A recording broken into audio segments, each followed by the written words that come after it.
வணக்கம் மக்களே. இன்றைக்கி பார்த்தீங்கன்னாக்கா முடக்கருத்தான் கீரை ரசம் வைக்க போகிறோம். முடக்கருத்தான் அந்த மீனிங் நான் தெரியுங்களா?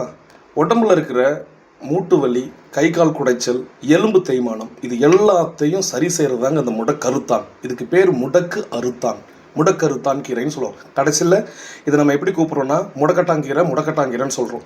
சரி வாங்க, இதில் ரசம் வச்சு சாப்பிட்டு பார்க்கலாம். ஆனால் இந்த ரசம் ரொம்ப ரொம்ப நல்லது.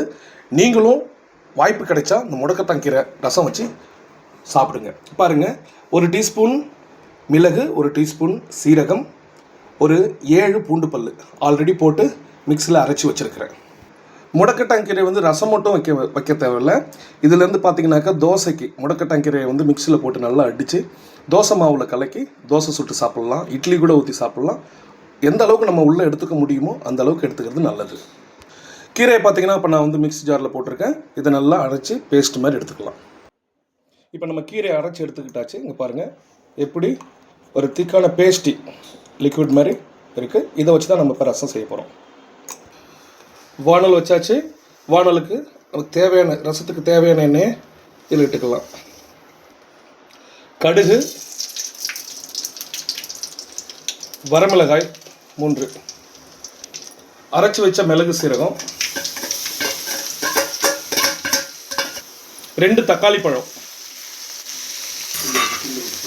நல்லா வதக்கி விட்டுக்கலாம். தேவையான அளவு மஞ்சத்தூள். தக்காளி பழம் ரொம்ப குழையிற மாதிரி இருக்கக்கூடாது. ரசத்துக்கு என்றைக்குமே தக்காளி பழத்தை கடிக்கிற மாதிரி தான் இருக்கணும். அதனால் செமியாக வெந்த உடனே நம்ம புளிக்கரைசலை ஆட் பண்ணிக்கலாம்.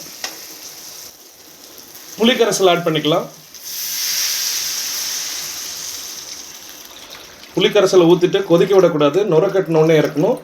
புளிக்கரைசல் கொஞ்சம் ஒரு மாதிரி சூடான உடனே நம்ம அரைச்சி வச்சிருக்கிற முடக்கட்டானை ஆட் பண்ண வேண்டியதுதான். தேவையான அளவு கல்லுப்பு, சிறிதளவு பெருங்காயத்தூள். ரசத்தோட நிறம் மாறுது பாருங்க. இந்த சமயத்தில் நம்ம அரைச்சி வச்சிருக்கிற இந்த முடக்கத்தான் கீரையை ஆட் பண்ணிக்கலாம்.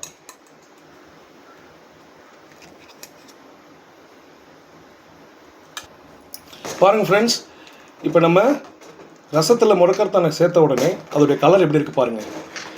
இது உடம்புக்கு ரொம்ப ரொம்ப ரொம்ப நல்லது. எந்த அளவுக்கு நீங்கள் எடுத்துக்கிறீங்களோ வாரம் 2 முறை எடுத்துக்கலாம். ஆனால் அதிகமாகவும் எடுக்கக்கூடாதுன்னு சொல்லுவாங்க. வாரம் 2 முறை சாப்பிட்றது உடம்புக்கு மிக நல்லது. மூட்டு வலி இருக்கிறவங்க நீங்கள் தாராளமாக இதை ரசம் வச்சோ அல்லது இட்லி மாவில் ஊற்றி தோசை சுட்டோ சாப்பிட்டுக்கலாம். உடம்புக்கு நல்லதாக இருக்கிறது என்றைக்குமே நமக்கு நல்லதாக தான் இருக்கும். எல்லோரும் நல்லா இருப்போம். என்னுடைய சேனலில் இந்த ஒரு குட்டி கதை, அதாவது ரசம் வைக்கிறது பிடிச்சிருந்ததுன்னா சப்ஸ்கிரைப் பண்ணுங்கள், ஷேர் பண்ணுங்கள், கமெண்ட் பண்ணுங்கள். மறக்காமல் உங்களுடைய ஃப்ரெண்ட்ஸுங்களுக்கு ஷேர் பண்ணுங்கள். Thank you friends. சொல்ல மறந்துட்டேன் ஃப்ரெண்ட்ஸ், பார்த்தீங்கன்னா இந்த முடக்கட்டாங்கீரை லைட்டாக கொதி வரணும். கொதி வந்த உடனே நம்ம இறக்கலாம். பாருங்கள், ஆல்ரெடி கொதி வந்துடுச்சு. ரொம்ப கொதிக்க விடக்கூடாது. ஏன் கொதிக்க விடுறோம்னா அப்போ தான் அதில் இருக்க சாறு எல்லாமே அதில் இறங்கும். இப்போ கொதித்து ஓரளவுக்கு நார்மலாக வந்துட்டாங்க. நம்ம இறக்கிக்கலாம்.